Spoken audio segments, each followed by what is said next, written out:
the topic today is kind of taking criticism as a martial artist, or taking criticism in general as someone that wants to keep your body healthy.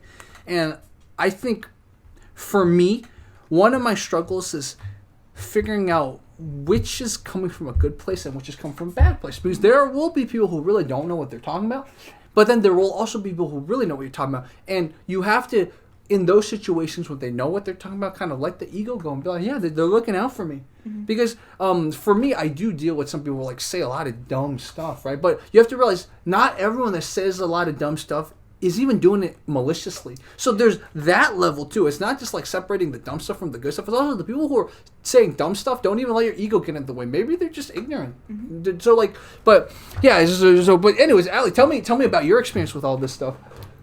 So I'd say when I was younger, whenever somebody would criticize me, I took it very personally. Like, what? Like, why are you saying I can't do that? Like, what do you mean? Like, I'm not doing that right? Or what I would do is I'd come up with excuses. Well, I'm not doing it right because I was really tired that day, or because, you confused me, and put the blame off of me. Yeah. Like, it's not my fault. I know how to do it. And then as I got older, I realized, well, that's kind of silly. Like, why wouldn't I just take the criticism and admit, yeah, I was wrong? Recently, a few days ago, I posted a video on my fitness page of me doing a deadlift, and it was the first time I'd ever deadlifted.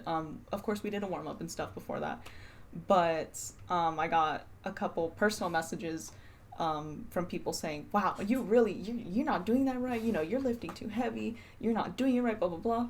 And at first I got really defensive. I'm like, okay, well, it's my first time. Like, how are you going to talk to me like that? It's my first time.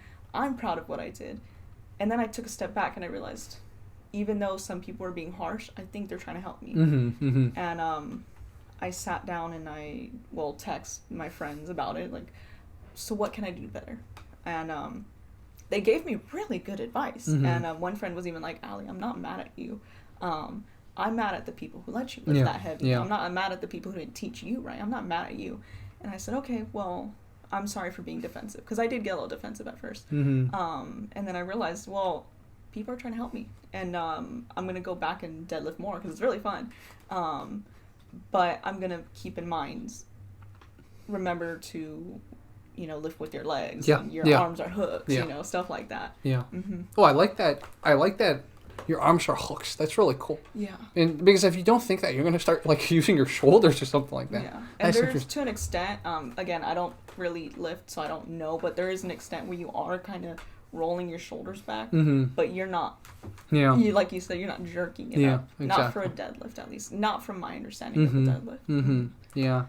Yeah. It's I think I had a very similar experience. The first time I started throwing a roundhouse kick again. This was many years, because when I did Kung Fu, I didn't throw many roundhouse kicks. In the Kung Fu I did, there's a lot of crescent-like kicks, but not as many roundhouse kicks, right? So me and Rob were working pads. This was 2018, and I threw a roundhouse kick, and I put it up. I was like, oh my god, I finally threw a roundhouse kick. And all I got was criticism. All these people, I didn't even know they did much. They were like, yeah, dude, your hands should be here. Your hands, why is the hand there? And I got defensive too. It was exactly kind of your experience. I was like, first of all, who are you? Second of all, you were like that stoner weird dude who tried to show me porn in college. Why should I listen to you, right? But then exactly, you just have to come to realize, just because whatever you think about them, they could still be right. Yeah. Right? And then I realized, okay, so now when I throw a roundhouse kick, my hand's more like this instead of here. Right? It's just because they might have not trained that much, they weren't able to express to you what they were trying to say. All they were telling me is don't put the hand here. I'm like, okay, so don't put the hand here. What does that mean? Oh, the hand should be out here. But so that's what I mean. And I'm telling this as also, if you guys ever see this, the people who were giving criticism, I listen. Maybe I didn't reply to you. I really paid attention, man. I thought about that. So, yeah, this is something really important, because the flip side of it, Allie, is also that you don't want to be surrounded by yes men, right? And I was showing Allie off camera some examples of it. This person, very talented, but she really shouldn't have gone into a professional boxing match. And so, yeah, it's crazy that you look at training footage and stuff like that. You're like, okay, there's holes that even Allie and I could see that nobody was pointing out in her training. What was going on? And we're thinking about it. We're like, probably she was surrounded by people who are really supportive, but there's a difference between supportive and overly supportive to the point where the person's not improving or not evaluating themselves truthfully. Right. Yeah. And there's a difference between like the good criticisms and bad criticisms. Like I was taking pictures for my fitness stuff, and I was doing a push-up on a step because I wanted to show that you can do incline push-ups, if you can't do a full push-up, and I had to hold it for the picture and then hold it up here, and some guy walked past and was like, do a real push-up, like, and I was like, man, I could probably do more push-ups than you, like, wow. And I just kind of looked at him and I went, haha, and then I was like, does this guy think I'm just here, like, what does he think I'm doing? Like, I'm doing, you can see somebody's with a camera, like, I'm not gonna be out here, like, going crazy. So there's, like, I don't know if that's really criticism, but there's a good criticism and bad criticism, because he didn't know what I was doing. He didn't know I was taking pictures specifically to post and talk about incline push-ups. So I guess my point is sometimes there's a time and place for criticism. Like, if you don't know what the person's doing, maybe you shouldn't criticize, Yeah. I remember, I'll be honest, I even blocked some of these guys who were, like, giving me criticism, and then I knew they were probably not qualified, so I humored them. And then they revealed to me, I've never trained. Like, why are you giving me criticism if you've never trained? Like, It's different, right? If you're someone who knows what you're talking about and I don't listen to you, okay. But, like, I knew from reading their comments they probably hadn't trained much. So I teased them. I just like, okay, all right. Well, I would humor them. And then they would eventually, I guess, feel comfortable. Like, I'm thinking about starting, but I haven't trained anything. So why are you telling me stuff? Right. So, that would be my example of, like, a bad criticism. There is bad criticism. And I think if we separate the ego from the criticism, most criticism is actually good, but there are, I would say, like 20% of the time, it's truly, genuinely bad criticism that does more damage than good. Yeah. There was one comment on one of the videos of this specific person who was learning to fight, and the comment said, you could do better. Well, that's nice, thank you, but how can I do better? Yeah, that's exactly. Not good criticism, Yeah. Because at the end of the day, everyone can do better, right? So, like, are you saying it to be encouraging? Are you saying it to trying to be nice, but trying to say that there's something that this person actionable can do, right? So I think a lesson I'm learning from what Ali's saying is if you feel inclined to really give criticism, try to make it as specific as possible. That's part of being constructive, right? So don't be like, like what the person said to you, do a real push-up. Or like, you don't look like you work out at all. Like that. Yeah. That doesn't help. Okay? Like, this angle of this, be as specific as possible. Yeah. Like, specifically with the deadlift, somebody messaged me and was like, you're not doing it right. And I was like, thanks. But I also had, like, a couple comments that were like, girl, you're back. Like, you need to fix that. And then talk to people privately about more information, and then I took a step back and said, well, my form's okay for somebody who did it for the first time, but now I know where to improve and I'm gonna get better. Yeah. So I think part of it too is when you give criticism, there's a way to do it. Like you don't go up to somebody and say, hey, your kick sucks, here's how you fix it. Because that's still, they're not going to be as inclined to take that. Even if what you tell them about their kick is true, if you come up to me and tell me my kick sucks, well, your kick sucks. I think being humble about it and being kind. Kindness goes so far. If I see you, throwing a punch, we're talking about boxing, I said, hey man, like, that cross is a little iffy, let's talk about it. I saw you doing this. That's a better way to approach it. Gentle. Be gentle. Be kind. Be loving. Like, what's the golden rule? Treat others how you want to be treated. Yeah. And something that I learned from one of my coaches is that it's almost like if you want to give tips or want to give advice, make sure the person kind of indicates the person who wants to take it. That's another way. So I remember one time I was doing one of my glute stretches, and there's a guy, he was trying the same stretch near me. So I was like, okay, this guy, and still I didn't go talk to him. But then he looked at me and he smiled. I was like, okay, now is my opportunity to go talk to him. Right, but like, I'm not going to go up to a random person that's doing a glute stretch and be like, hey, I had to fix my glutes. I don't know what to do. I'm not going to do that, right? Unless they look up at me and be like, hey, you got any advice? Or, in that case, he saw me doing it. He started doing it too. Okay, maybe that's... So a lot of it is exactly like Ali said. It's context, and how you approach it is very, very important. I've also worked with people who didn't understand that. Like, they'll just start yelling at you, or like, like one person even broke part of my glasses, so, that's ineffective, right? And I joked to one of my coaches, that's why that person doesn't have many friends. Yeah. So, yeah, I want you guys to weigh in too. Let us know, because again, change is hard, right? Growing is hard. If it's not uncomfortable, you wouldn't be growing. Right. So how can we make this process easier? Because we want everyone to grow. I want to grow. She wants to grow. Yeah. So how do you make it easier? Is not the right word, but how do you make it more cost effective for you? That's probably the right word. So let us know in the comments. And what is something you're working on right now, Allie? That kind of besides your deadlift, of course, which you mentioned. Anything else you're working on? Boxing in general. I think fitness is a big thing that I'm working on. Communication. Yeah. How I talk to people. Yeah. And making sure that I think about the things I'm going to say before just spewing it. And, you know, something my friend said is there's intent and there's impact. I could tell you, like, oh, I like that orange on your shirt, and think you're just going to go, oh, okay, but maybe you go, wow, oh my gosh, she likes the orange on my shirt, and that impacted you differently than I intended it to, which is a good thing, but maybe I tell you, those glasses don't look good. And then I don't mean to hurt your feelings, but you take it so hard. Yeah. So I think that's part of it too, is intent and impact. Or another friend put it as perception, how people perceive things. Intent and impact. I really like that. I really like that. The reason intent and impact is so easy to remember is because it starts in the same syllable, intent and impact. Yeah. So think about your intent doesn't always lead to the right impact. You hope it does, but it doesn't always. Yeah, it's just that's a good thing to remember, and it doesn't mean, you know, be so scared to talk to people, or be so scared to give criticism. But think things through. Think things through. Like, especially nowadays, everyone's texting and stuff like that. That's a good opportunity for you to kind of think things through. Yeah. Right.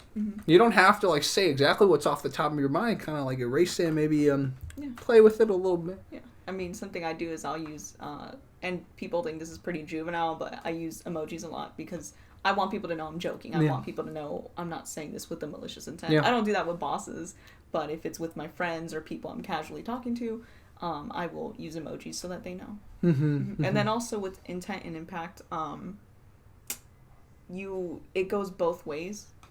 I had a bigger point with it, but I lost it. I'm so sorry. But No, it that's goes good. It goes both ways, you know, like I have to think about the way I intend it, and here's what I was gonna say. I'm sorry. If you're receiving criticism and you don't like the criticism, think about the other person's intent. Yes.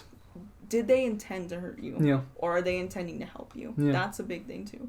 Does this person want to throw you into the ground, or do they want to actually lift you up? They just maybe didn't say it in the nicest way. Yeah, exactly. I think that is so important. And even today in the morning, before I met up with Allie, I was working through some of that because I have a sparring partner that honestly punches me too hard. And every time I tell the guy, could you please not punch me as hard? But I know, like, I'm not mad at him. I know he's not trying to hurt me, but I was being honest. I'm like, when he punches me so hard every time, it feels like he's like trying to just like, because I'm more skilled than you, I can hit him a little harder. It just feels like it. I'm just being honest. So like I was trying to talk to my coach in a way where it's like I'm explaining to me what I'm feeling, but I'm not trying to imply anything, right? So like again, it's like intent, impact is sort of what was his intent, what was his impact, and the thing is, just because his intent is a certain way doesn't mean the impact was a certain way, right? His intent maybe was to help me learn and stuff, but the impact was always like, oh, what, come on, you know I'm not that skilled. Stop like hitting me so hard. I don't need to be hit this hard to know that I need to work on this or that or that. Like, stop using me as a punching bag to prove you're good. Like, exactly. Yeah. And maybe that's not his intent, but the impact to me felt like that. And it got to the point where if I keep feeling like that, I have to express it, right? So, these are just... It's not easy. It's not easy, and you know, especially when it comes to anything martial arts related, fitness related, it's your body, right? It's your body, other people's body. When it's martial arts, there's connection involved to it, physical connection. That's hard. Leads to a lot of things, but that's what you have to think about, like intent and impact. I'm gonna steal that, but I'm not stealing it because I'm giving you credit. It was my homie. My homie. Yeah. Okay, so your homie. Thank your homie. Yeah, he's so cool. Yeah, so I'm gonna start using that, and yeah, so we talked about things we're kind of working on. Yeah, that's my main thing. It's just, you know, my hands were never good, and that's why I started when I got back into this training full time. I was doing boxing first, but I didn't train enough boxing to still have my hands that good yet. So I think for me, the thing I'm going to work on, I probably will actually go take more boxing lessons again, just to work on my hands, because I think I still need a lot of head movement work. I don't know much about head movement, and head movement's basically the start of everything. You can throw as many good stuff, but if you can't evade stuff, then it's like, yeah. So. And this is off topic from like the intent impact, but regarding head movement in boxing, something I pick up on from the people I talk to who box is that taller guys tend to not use head movement, just because if there's a short person coming, I probably don't need to. Yeah. So maybe that's part of it too.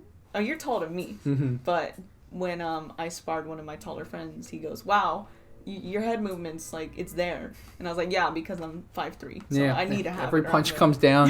Yeah. Yeah. My one of my coaches is really tall, so he parries more just because he can. It's hard for your punches to reach him anyway, so he has more space and room to parry. But so he doesn't have that much head movement because he's never needed it, and he's a kicker too. So in normal fight situations, he's not even going to be in boxing range for most of the time. He's going to be in kicking range, and then you get into boxing range, he'll parry, and then he's a black belt in jiu-jitsu. So you really get into that range, he'll be grappling with you, right? So for him, it makes sense that he doesn't need them. So, but that is a very important aside, and it actually is a good point too. Like, just because this goes with like the growth and training and all that. Just because something works for someone doesn't mean it'll work for you, right? You got to know what your body shape is, your body type, your style, etc. Like if you're just the type you want to defend and hit, you're a counterpuncher or whatever, you probably don't want to learn an aggressive style as your go-to, right? Same thing. Like I think I do charge in and stuff like that, but if I really, really had to pick, I probably would want to be a counterpuncher too. So it's like I would probably learn how to be a counterpuncher. Yeah, so these are all things to think about. Like, and I think Rob and I have done talks about jiu-jitsu. How the first jiu-jitsu gym you step into is probably not going to be the one that you. And I think it's the same with like anything, with fitness, with boxing, with whatever. The first you got to kind of pick and choose and kiss the toes before you get the frog or the prince or whatever. Kind of right. I don't know if that analogy works, but yeah. So this was a cool little conversation. Thank you, Ali, for joining us.